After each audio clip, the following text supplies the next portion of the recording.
No Coaches Allowed, the TV show where we highlight our city of Hartford student athletes from high school. And as always, I'm your host, Courtney Rush, along with host Jessica Lewis. And today we have a nice surprise for you. We're entering our winter season for sports in high school, so we have a nice surprise for you. We have the basketball team, the boys basketball team from Weaver High School, and along with their coach, Reg Hatchett. And so we're going to let the coach say hello and let the youngsters introduce themselves. Okay, how you doing, everybody? I'm Coach Reg Hatchett, Weaver Boys Basketball. What's going on? I'm Dylan Moore, senior point guard. I'm Deshaun Gaines, junior, point guard. Chris DeJesus, senior, shooting guard. Oh, we got all the guards. As you know, the format of the show, we talk to the coach for about 5 minutes, and then, as the show is called No Coaches Allowed, we have to let the coach exit, and then we get to know the young men here. So, Coach, we'll just start with, I know Weaver has just been redone. And, I guess last year, some of the sports in Weaver have been moved over to with Buckley and things like that. And I know basketball has never gone that route. So I just wanted to ask you about the state of Weaver High School in general. Well, our athletic program has taken a hit the last couple years. We were removed from the CCC. That's the Central Connecticut Conference. Reason being is because we were having trouble fielding teams in all of the different sports. As you know, Weaver has always been predominantly a basketball school. So the basketball programs were still going strong, but we were having problems to get enough kids to play soccer. We were having enough problems getting girls to play volleyball. And we ended up having to do a co-op for football with Buckley. That was the first time in history Weaver had to combine with another school for a sport. And then we had to cancel games and things like that. So it was all due to the transition. Since we were out of our building, we were in several different other sharing buildings with other schools or other places, and our enrollment was way down. So with 200 to 250 kids, it was really difficult to maintain the level of athletics that we had been known for. So the basketball team, the boys basketball team, kind of weathered that storm. The girls had weathered that storm until this year. Now they're co-oping with Buckley. So we're kind of us in track. We're still the last two, programs that were trying to weather the storm, so to speak. And now we've opened our new building, and our enrollment is anticipated to go way up. We were, hoping that, we could be the last glimmer to basically bridge the gap between the rough times and now being back in the new building, getting our numbers back up to the point where we don't have to co-op any sports anymore. Okay, so that is the plan. Yes, yeah. So, I tell my basketball team, they just think that they're just playing basketball, but so much, lies on their shoulders as far as just keeping the program going. It's not necessarily about, wins and losses. People don't understand. Over the last 5 years, we've been one of the most successful programs in the state. We've gone to 4 state championships since 2014. But we are essentially playing all road games because we haven't had a building to play. And so even though we're playing, we may be wearing the home jerseys, it's not our gym. A lot of times we're the home team, we haven't even shot at that hoop until we get into the layup line. So, some of the benefits of having a home gym is the nooks and crannies, where the rim is bent, where the dead spots on the floor. And so if you don't have a home gym, that's a huge psychological disadvantage of not, knowing, just having the nuances of having a home gym. So, even though we've had good records, we've been playing on the road for all 20 games. So, we can't wait until our gym is open back up. At first, they were anticipating it being ready for this season, but they've changed that. So, our gym won't be open this year, but next year, next basketball season, we'll be able to return to the Doc Hurley Fieldhouse, which will be a big thing All for right, the whole that'll be community. real good. So, this year, you pretty much have to go through the same process of Right, playing. so we're still, we had a few schools in Hartford that kind of help us out. Classical Magnet allows us to play weekend games at their school, but that's not enough weekends in the season to cover the amount of home games that we typically get. Right. So we end up having to, call teams and ask, do they mind us playing at their gym? We recently had to do that with Bloomfield, with a few other schools. It was supposed to be our game, our home game, but it ends up being their home game. And again, I don't believe our kids get enough credit for being able to weather that storm. It's a huge advantage when you know the crowd is going your way. And a lot of times people don't like to admit it, but the home team gets preferential treatment from the referees and all of those kind of things. So always be on the road. We haven't had the benefit of having a home crowd sway the referee's whistle or because there are times when you in a game and the game might be in the balance and the crowd is what gets you over the hump. The crowd pulling for you is what gives you that energy to finish the game. We don't have that advantage. Most of the time, even when we're the home team, the crowd travels. The other teams' crowd travels better than ours, and they have more fans there. So essentially, it's a home game for them. Right. We might be playing a Prince Tech or somebody like that, and they have more fans at the game. It doesn't matter if we wear the white jerseys; they're the home team because their fans are have more fans there than we do. So that's the biggest part that I'm looking forward to with the new building being open is being able to be back at home. Right. Okay. Well, you basically gave, because my next question was going to be the state of the program. Like, where do you want to go? What are you trying to do? Well, I'm one of the coaches, and a lot of other states do this. I don't think Connecticut does this enough, but I attended the school where I coach at. So, it's a different level of pride for me because I actually wore the jersey and played at the building. So my whole goal when I became the coach in 2014, Weaver had been coming off a bad patch of a couple years of just being mediocre, below 500, missing the playoffs and things like that. Right. So my goal was to return the program back to what it was in my day. When Weaver, when people thought of Connecticut basketball, there was probably 4 or 5 schools who thought about Hill House, who thought about Wilbur Cross. Weaver was one of the names that was in that circle of having a reputation where year in, year out, they're going to be good, and the kids from Hartford are going to, bring it. So that mystique was gone. And so my entire goal of being the coach at Weaver has been to try and return that feeling, that legacy, with our great Ambassador Doc Hurley passing recently. Everybody knows how important Weaver was to him. Even though he helped students from all over, Weaver was always his heart. And, I think that we have to do him proud by returning Weaver to where it once was, because Weaver's always been a staple of athletics, not just basketball, but track as well and other sports. And as a basketball coach, I feel like my main job is to return Weaver to its glory days. Okay, exactly. Well, you're talking to Weaver alum here anyway. Yes. I guess I'm the eldest statesman in all of this, but because we find out that it's not just the school; it's the community. Right. And even to this day, that's what I think when I, go out and try to help young people and do things for young people. Well, I know that I'm a little biased, but to me, Weaver was always the epicenter of culture in Hartford. I always tell people, Weaver was the equivalent of an HBCU. Weaver was that at the high school level. It was Weaver was the North End school. If you talk about demographically, Hartford High had a wide range of races, and Buckley was predominantly Hispanic.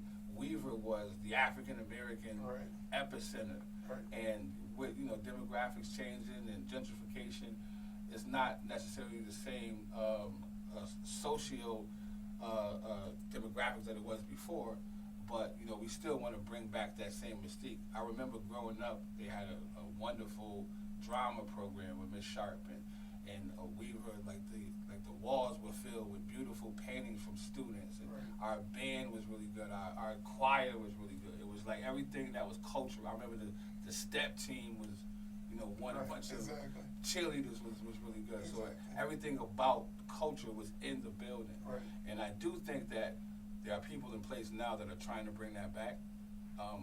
But there's a lot of older people. That's the other thing about where we live at. A lot of the decision makers and the movers and shakers are Weaver alum. So once again, even though their job is to take care of the city, Weaver is still at their heart. So, traveling around the city, we get people all the time that's like, when is the gym opening? Like, people want to see Weaver return to where it was because that's what it was when they were coming up. So there's a lot of people in the community that are invested in seeing Weaver return to its glory days. So we do have people that are pulling for us. Exactly. And I asked before we dismiss coach. No, I just want to dismiss coach. I'm ready. Okay. All right. Get him out of here. It's been real, coach. Get him out of here. Thank you, coach. All right. Get him out of here. So we left with the With the guards. 2-point guards and a shooting guard. Yep. Like I said, basically what we want to do is get to know you guys. And it's more like the audience wants to get to know you. I know you guys once the game starts, you're out there, you're shooting, you're dribbling, you're passing, doing everything like that. But a lot of people don't know you. At least that's what I think. When I played, they knew of you, but they didn't know you. So we just want to take a little bit of time and get to know you. So we'll start with the senior here. All right. You're the senior, right? Me and him are Not seniors. as two Oh, seniors. I thought it was two juniors and one senior. Okay, Two I'm seniors, sorry. one junior. Okay, we'll start with you, the first senior here then. All right, and just tell us, you've been playing at Weaver for 4 years now? Nah, it was my first year. I Your just first year? moved here from Mass. Oh, So okay. yeah, I like it's a little different from where I'm from, but Okay. I like it a lot. It is very cultural. A lot of diversity, and everybody gets along really well. And I've come to meet my new team because it's my first year playing with everybody, and a lot of passion. Everybody loves the sport. Everybody want to win, and it's just like a brotherhood. It's really good to be around, and hopefully after the season, we do big things, and I can look back on it and be proud of what we did. Okay. So what's your goal postseason? Postseason, hoping to go to college, play basketball, or if I can't go to college or at high school, I can go do a post-grad year at a prep school. Mm-hmm. So that's my main focus right now, and outside of sports, keeping my grades up Okay. to straight A's and all that. Straight A's and all that. Straight A's and all that. You're a straight hater? Yeah. Okay. Too, something like There that. you go. I love that. I love that. Now, where in Mass did you come from? I came from Westfield. Oh, Westfield. Okay. Yeah. Okay. All right. Well, we got Chris. the senior. Chris. Well, this is my third year playing for Weaver, coming from school in aerospace. Oh, okay, yeah. Yeah, I was freshman and transfer sophomore year. There was big difference when it comes school-wise, basketball-wise. Everything was very different. Coming from a school where there's mainly focused on schoolwork, that sports was just optional. It wasn't a big focus. And then I come to Weaver, not saying basketball's a big thing, part of Weaver, Right. very big thing. So it was a very different change for me. I wasn't used to the environment. I wasn't used to all of that. So I came in and I was kind of on the low, Yeah. chilling, Yeah. not doing all of that. Keeping maintaining A's, B's. Okay. And what about your goals? Well, I have a brother who's in college right now. I want to just follow his path. We not go to the same school, but Okay. probably a better school or higher. Okay. Focused on PG, post grad, Okay. going Okay. prep, doing another year. Okay. All right. Good goals. Now we got the junior. This is my 3rd year playing at Weaver High School. We had a couple rough years, but we're still getting to like know each other, starting to play along, and like I get it that we're 0-7 right now, but like we're still coming together as a team. Right. We're still knowing to like, yeah, we don't have team chemistry. Right. We're still getting to like know each other like one by one. Like he's from Massachusetts, and that's far from here. Big difference. Big difference in Mass. Connecticut basketball is a big difference. We just trying to build team chemistry and like get to know each other more so we can make a Right. change in the Right. season. So I know. I think you only need like what, 6 or 7 wins to get to Eight, the. eight. 8 It's wins to eight- get to the eight? tournament. Oh, okay, yeah. So it's not where you start. Yeah. At the end of the You got season, 13 you want to be more that games. dangerous team. Yeah. Definitely. I'm sorry. So I know that Coach Reggie talks about like legacy. So my question is like, what does the Weaver legacy mean to you guys? Because I know that's something that he tried to It means teach you a lot. guys. It means a lot to us. It's a lot to carry, but it means a lot to us. Yeah, like It's a big part of what we want to do. We're going to carry that good legacy that they had over the years. We don't want to bring that legacy down. We want to keep it up to where it was, maintain it, or even bring it higher. Mm-hmm. yeah, like Coach Rose said, when he was in here, like when he went, because he was an alumni, when he was there, he had glory days and all that. So I feel like, especially for me, because I'm new, and just seeing like the passion that the community has for the sport around Weaver, it's like a really big thing, especially like during games. I know right now we're 0-7, but like Deshaun said, we're coming back, trying to learn how everybody plays together. And I feel like once we really get like 100% team chemistry, then we're gonna do a lot of great things, and hopefully keep that legacy going. So we just pass it down to the next generation. Now let's talk about how did you start in basketball? And is basketball the only sport that you're playing? When I was like 3, so because I used to have like a little basketball hoop, a little Okay. concrete square in my Okay, backyard. yeah. Oh, yeah. Y'all would love it. Y'all would love it. Those things teach you how to shoot, though. Oh no, I'm not talking about like a crate. Like it was like an actual like half-court square with a hoop and all that. Oh, Shut the crate. oh, okay. So, A little ritual. yeah, but yeah, I was up there when I was 3. I played a couple different sports. I played football, baseball, soccer, all that different stuff. Yeah. So. You're still playing those sports, no? No, I played. You sticking with basketball now? Yeah, basketball's the main one. Okay. I actually played 2 sports. I played football and basketball. I was playing both of them at the age of 5. And once I got older, I had to choose a path which I wanted to go, play basketball or play football. I was good at both sports, but once I started working out with my mom and my mom started helping me, I wanted to take basketball more serious. Right. Well, I played 3 sports. I played baseball, football, and basketball.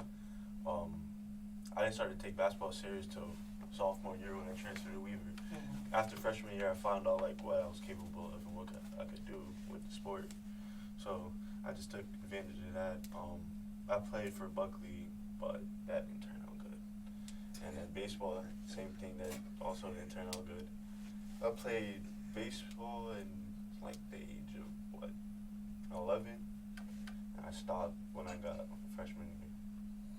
And then football, I've been playing since I was little, say like 8, and played junior year. That was my last year I played. Mm-hmm. I was deciding to play this year, but I was like, nah, I'm gonna just focus on basketball.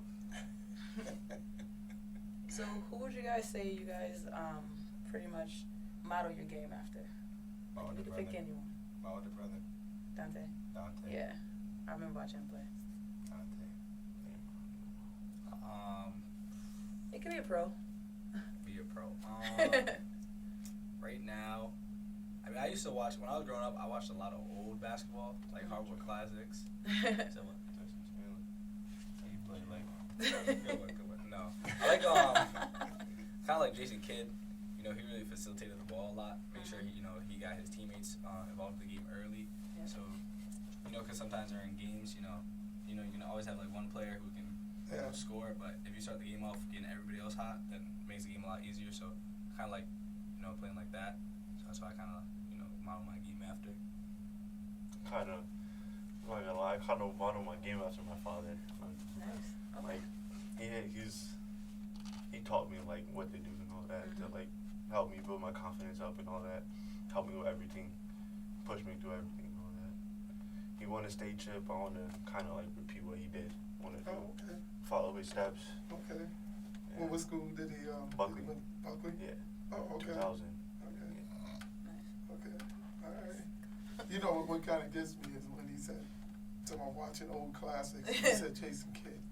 Well, I'm not talking about like No. that. What I'm saying is that old Well, classics to me is just like Jerry West. Oh, no, that's old. That's black and So, white. No, I'm saying that was my time. So you really felt old when you said Jason Kidd. Well, at That's first, an old movie. I was gonna say Johnny Stockton. You know, I was Okay. thinking about it. Bro, this is Lord. Come on now. Okay. Well, then, let's, just in that same thing, if you guys had to pick in the NBA, an offensive player and a defensive player, who would you pick? KD and Paul George. That's KD and Paul George? Kawhi Leonard and James Harden. Kawhi and probably like Kyrie Irving. Okay. All right. Well, we talking about guards here. Get a Greek freak in it anyway. I was gonna. What happened? What did Kawhi do to him in the playoffs? Knocked him up. I'm not worried about it. Okay. All right. Respect. Oh boy. Now this next little part I want to talk about. I don't know how you open to it, but we want to talk about Coach Reg a little bit, like maybe some funny things he does during the season, timeouts, things that make y'all laugh. I know Coach Reg is like a serious kind of coach, but I didn't know if there's certain kind of quirk things that he does, and you guys kind of. The things he do in practice, like he like mimics the things that we do in the game. Oh yeah. So like, he just make it more funnier. So like when he Throw a do little like emphasis on he just throw a little bit of just to Funniness make into it, yeah. just to make it funny. Okay. You mean like pretty much talking about like Yeah, a like mistake? Yeah, mistake what he does, but Yeah. when he like he do it turns into like a funny way, like a I don't think he makes it. not a funny way, but like, what he does is like represents what we do, and we find that funny. I don't know why, but Well, it makes you not do it again, Yeah. right? In the cave. Yeah. Okay. All right. You got anything? We get to the how they hold the ball. Yeah, we always got to get to the ball here. So Chris, I want you. Chris got that verse. I just want you guys to show I'm the me. shooter. Yeah, How I you- went first in the senior junior. Well, first let me ask you, because I know you guys are guards. Any dunkers in here? Anybody can get up over the rim? Sometimes when my legs feel good. Nah. Oh, your legs feel good. Mine. Never seen him get out. Okay. What are you talking about? One hand, two hands? What? like women. Make a woman? Damn, gotta bring out the windmills. Yeah. Pound it. Can you grip that Nah, I could grip with one hand? Yeah. Okay.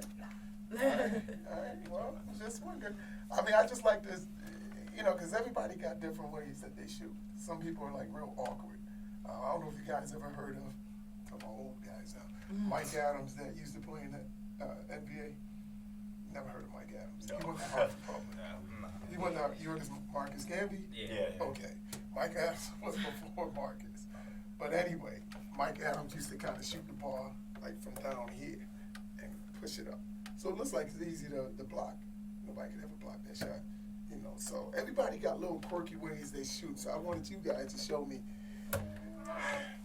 kind of like how you shoot, how you grip the ball, how you, spin it off your fingers. Let's start with the shooter. What a nasty. We gotta sit down or. You can stand You up. can stand up if you want. Just make sure the camera that has the red in there. As No, a matter of fact, why don't you Yeah, stand you up stand. because then we can, you don't have to shoot the ball, but you just show Show us how you hold it. I'm just holding it like this. Smooth stroke. No, not Now, is not it the true. ball sits on your palm here? Okay. Sometimes it's on the ball, sometimes it's in the fingertips. I'm not very consistent with it, Okay. but No, it's okay. There's no, I'm If just it works, I'm it being works. honest. I'm not very consistent as long with as it. it works. Now, when you let it go, What do you do? Oh, You- fingers, You yeah. spin it Yeah. off it? Okay. I do the same thing basically. I put like my hand. I put my hand kind of like not in the like on the side of the ball, but like a little towards the middle, Mhm. and like it's just Okay. So it's touching the palm too with you. yeah. And you also spin it right off the Yeah. fingertips? Okay. Mine's, basic, same thing, hold the ball. Yeah, nah. But, when I go out, I try to, just straight one motion with my legs. And Nah, you just forgot to. You always lean back. I lean back sometimes, but when I don't lean back, All the time. it No, I mean, does not not hit the sometimes. rack. It doesn't. So Okay. where's the power coming from when you guys shoot? The The legs. legs? The legs. All of you with the legs? Okay. Oh, okay. Alright. Alright. So, alright, well, that's good. Now, as far as like the rest of the season, you kind of told me your goals are, going to the playoffs, trying to get the team unity, Trying to things get like it. that. I'm Trying to assuming get the it. rest of your teammates feel that way too. Yeah. Yeah. How big is the team? And when I said big, I'm talking about how many members do you have? We don't have that much. We don't have that much people. Like, Probably a good, like 11, 12, 13. Yeah. We're not a What huge is team. enough? That's enough. Enough to make subs. Yeah.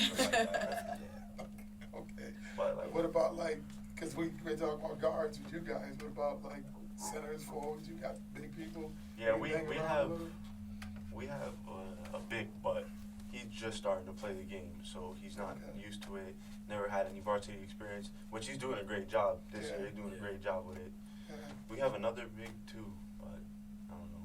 Most Yeah. of our bigs are football players, and they're just starting to learn. They're how just to starting play. to Yeah. learn how to play the game. Basketball. Yeah, they don't have the movements to it and all that, Oh, okay. but they have the aggression. They're Uh-huh. aggressive. There's no doubt in my mind that you guys are gonna bring Weaver back to where they used to be, where they should be, and That's the plan. even higher. So I'm looking forward to that. Sure you are too. Definitely. So my last question would be, obviously for Deshaun, that you're a junior, correct? Yeah. So, you get to play in the new gym next year. So how do you feel about that? I feel like the first game it's gonna be packed. Oh yeah, definitely. Definitely. That- What It's the gonna hell? be packed. I just wanna. I don't know. I don't know. It's that legacy. Yeah, just carry the legacy on and do whatever they did in the new gym that they did in the old gym. Definitely. Definitely. School that they replaced there on Granby Street. My freshman year was the first year that school had opened, that new building.